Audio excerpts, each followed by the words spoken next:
Bharatiya Janata party Punjab ने पश्चिमी बंगाल में उनके कार्यकर्ताओं पर हुए हमले के विरोध में आज चंडीगढ़ स्थित अपने कार्यालय के बाहर सांकेतिक रोष प्रदर्शन किया।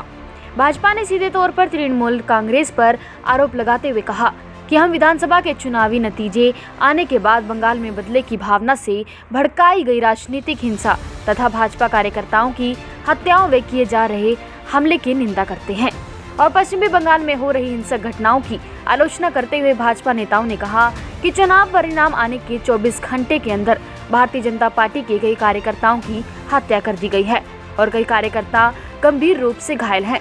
पार्टी के कई कार्यकर्ताओं के घर और दुकान तक जला दिए गए हैं। बंगाल में तृणमूल कांग्रेस की हिंसा के तांडव के जो भी विदिशा दृश्य सामने आ रहे हैं वे काफी चिंताजनक, डरावने और दुर्भाग्यपूर्ण हैं। भारतीय जनता पार्टी इनकी कड़ी निंदा करती है। ਜਿਹੜੀ ਬੰਗਾਲ ਦੇ ਵਿੱਚ ਲੋਕਤੰਤਰ ਦੀ ਹੱਤਿਆ ਹੋਈ ਹੈ ਇਹ ਉਸ ਦੇ ਕਰਕੇ ਲਗਾਇਆ ਗਿਆ। ਇਲੈਕਸ਼ਨਾਂ ਤੋਂ ਬਾਅਦ 14 ਮੌਤਾਂ ਹੋ ਚੁੱਕੀਆਂ ਨੇ, ਠੀਕ ਹੈ। ਇਲੈਕਸ਼ਨਾਂ ਦੇ ਵਿੱਚ ਜਿੱਤ ਗਏ ਨੇ ਉਹ, ਬਟ ਇਹਦਾ ਮਤਲਬ ਇਹ ਨਹੀਂ ਹੈ ਕਿ ਇਸ ਹਿਸਾਬ ਦਾ ਰਵੱਈਆ ਅਪਣਾਉਣ ਉਹ। ਭਾਰਤੀ ਜਨਤਾ ਪਾਰਟੀ ਦੀ ਸਰਕਾਰ ਦੇ ਵਿੱਚ ਔਰ ਦੂਜਿਆਂ ਦੀ ਸਰਕਾਰ ਦੇ ਵਿੱਚ ਇਹੀ ਫਰਕ ਹੈਗਾ। ਮੈਂ ਕਹਿਣਾ ਚਾਹੁੰਦਾ ਇਹ ਗਲਤ ਹੈ, ਜੋ ਹੋ ਰਿਹਾ ਗਲਤ ਹੋ ਰਿਹਾ। ਦੇਖੋ ਇੰਟੈਲੀਜੈਂਸੀ ਦੀ ਤਾਂ ਗੱਲ ਹੀ ਨਹੀਂ ਹੈ ਦੇ ਵਿੱਚ, ਜਦੋਂ ਓਪਨਲੀ ਜਿਹੜਾ ਪਤਾ ਹੈਗਾ ਵੀ ਤ੍ਰਿਣਮੂਲ ਕਾਂਗਰਸ ਦੇ ਜਿਹੜੇ ਵਰਕਰ ਉਹ ਕੰਮ ਕਰ ਰਹੇ ਹੈ, ਓਪਨਲੀ ਆ ਕੇ ਕੰਮ ਕਰ ਰਹੇ ਹੈ, ਉਹਦੇ ਤਾਂ ਇੰਟੈਲੀਜੈਂਸ ਦੀ ਤਾਂ ਗੱਲ ਕੋਈ ਨਹੀਂ ਹੈਗੀ। ਲਾਅ ਐਂਡ ਆਰਡਰ ਦੀ ਸਥਿਤੀ ਬੰਗਾਲ ਦੇ ਵਿੱਚ ਬਿਲਕੁਲ ਬੁਰੀ ਤਰ੍ਹਾਂ ਫੇਲ ਹੋਈ ਵੀ ਹੈਗੀ ਹੈ, ਠੀਕ ਹੈ। ਉਹਦੇ ਮਮਤਾ ਦੇ ਰਾਜ ਦੇ ਵਿੱਚ ਪਿਛਲੇ 10 ਸਾਲਾਂ 'ਚ ਵੀ ਇਹ 140 ਡੈਥ ਤਾਂ ਇਲੈਕਸ਼ਨਾਂ ਤੋਂ ਪਹਿਲਾਂ ਹੋਈਆਂ ਸੀਗੀਆਂ। ਹੁਣ ਇਹ 3 ਦਿਨਾਂ ਦੇ ਵਿੱਚ 14 ਹੱਤਿਆਵਾਂ ਹੋ ਗਈਆਂ। ਬਹੁਤ बुरी गल हैगी है। लोकतंत्र दे विच ऐसा नहीं होना चाहिए। जित हार बनी हुई है, मगर ऐसा नहीं हैगा कि ऐसा काम होवे। महामंत्री संगठन बीजेपी चंडीगढ़ पंजाब। बंगाल के अंदर ममता बनर्जी की सरकार रिपीट हुई है। वहाँ जैसे ही रिपीट हुई है तो पहले भी कार्यकर्ताओं की हत्याएं, हमले, मकानों पर हमले, कार्यालयों पर हमले होते रहे। लेकिन लोकतंत्र में मुख्यमंत्री ममता बनर्जी और शपथ ग्रहण से पहले भी जैसे ही जीतने का जश्न मनाने के समय में 2 कार्यालय जला दिए गए, 11 कार्यकर्ताओं की हत्या कर दी गई, 300-400 कार्यकर्ता वहाँ से पलायन करके असम की तरफ भाग रहा है, अन्य राज्यों में भाग रहा है। तो इस दृष्टि से लोकतंत्र है या लूटतंत्र है? लोकतंत्र है या रक्त रंजित तंत्र है? लोकतंत्र है या हत्या, बलात्कार, बदमाशी करने का तंत्र है? दुर्भाग्य की बात है कि इस तंत्र के खिलाफ 34 वर्ष तक कम्युनिस्ट शासन करते रहे। कांग्रेस भी अच्छी सीटें जीतती रही है, लेकिन उन्होंने भी और राष्ट्रीय पार्टियों ने, विपक्ष ने, किसी ने भी इसका विरोध नहीं किया है। और इस आधार पर आज भारतीय जनता पार्टी ने संपूर्ण देश के विच ये कोरोना का नियमों का पालन करते हुए और ये प्रदर्शन रखा है।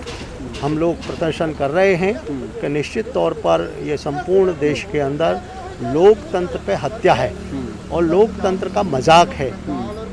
आज़ादी के बाद यह घटनाएं देश के बंटवारे के समय भी नहीं हुई थी जो बंगाल के बीच हो रही हैं।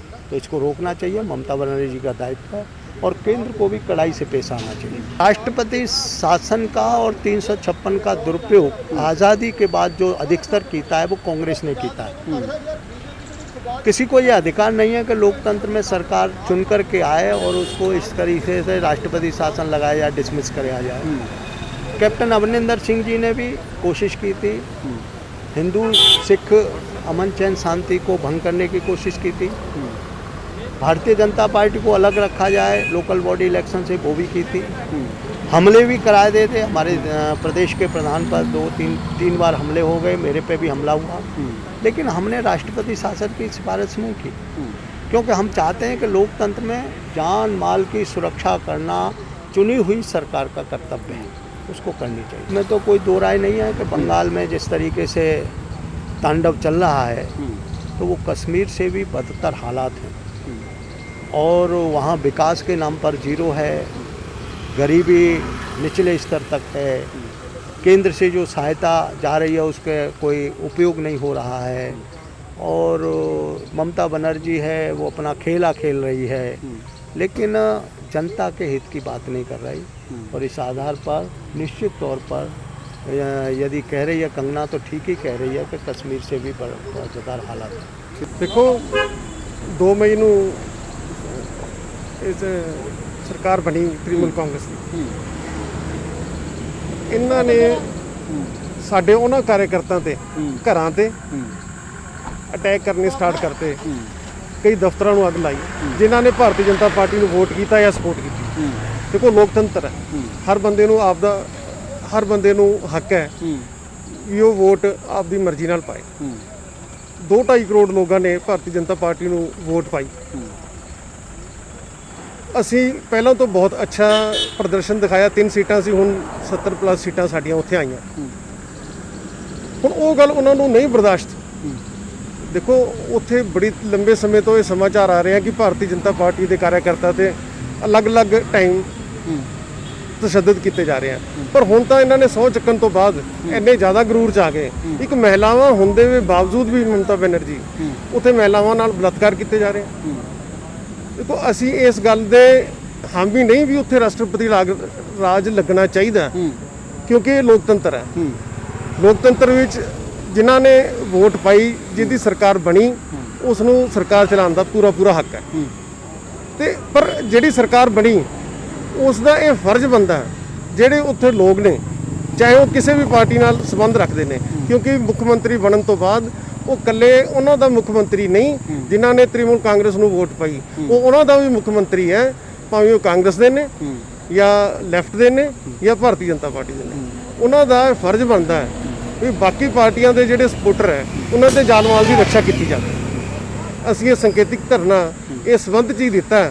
ਇਹ ਹੁਣ ਫਰਜ਼ ਮਮਤਾ ਬੈਨਰਜੀ ਦਾ, ਉਹਨਾਂ ਨੂੰ ਸਾਨੂੰ ਕਿਸ ਤਰੀਕੇ ਨਾਲ ਵਿਸ਼ਵਾਸ ਦਿਵਾਉਣਗੇ ਵੀ ਜਿਹੜੀ ਸਥਿਤੀ ਹੈ ਉਹ ਸਹੀ ਹੋ ਜਾਏਗੀ। ਸਾਡੇ ਕਾਨੂੰਨ ਮੰਤਰੀ ਜੀ ਨੇ ਵੀ ਇਸ ਚੀਜ਼ ਦਾ ਨੋਟ ਕੀਤਾ ਵੀ ਅਸੀਂ ਰਿਪੋਰਟ ਲਈਏ ਤੇ ਉਸ ਤੋਂ ਬਾਅਦ ਜਿਹੜੀ ਵੀ ਸਥਿਤੀ ਹੋਏਗੀ ਉਹ ਤੁਹਾਨੂੰ ਛੇਤੀ ਜਾਣੂ ਕਰਾ ਦਾਂਗੇ। ਅੱਜ ਇਹ ਸੰਕੇਤਿਕ ਧਰਨਾ ਸੀ, ਤੁਹਾਨੂੰ ਜਾਣਦੇ ਹੋ ਸੰਕੇਤਿਕ ਧਰਨਾ ਪ੍ਰੈਸ ਵਾਲਿਆਂ ਤੱਕ ਇੱਕ ਮੈਸੇਜ ਦੇਣ ਦਾ ਹੁੰਦਾ। ਜੋ ਕੋਈ ਉੱਥੋਂ ਜੋ ਵੀ ਗੱਲ ਹੋਈ ਉਸ ਤੋਂ ਬਾਅਦ ਮੀਟਿੰਗ ਤੋਂ ਬਾਅਦ ਅਗਲੀ ਜਿਹੜੀ ਕਾਰਵਾਈ ਹੈ ਉਹ ਤੁਹਾਡੇ ਸਮਕਸ਼ ਰੱਖਾਂਗੇ ਤੇ ਤੁਹਾਡਾ ਇੱਥੇ ਆਉਣ ਤੇ ਧੰਨਵਾਦ। ਠੀਕ ਹੈ।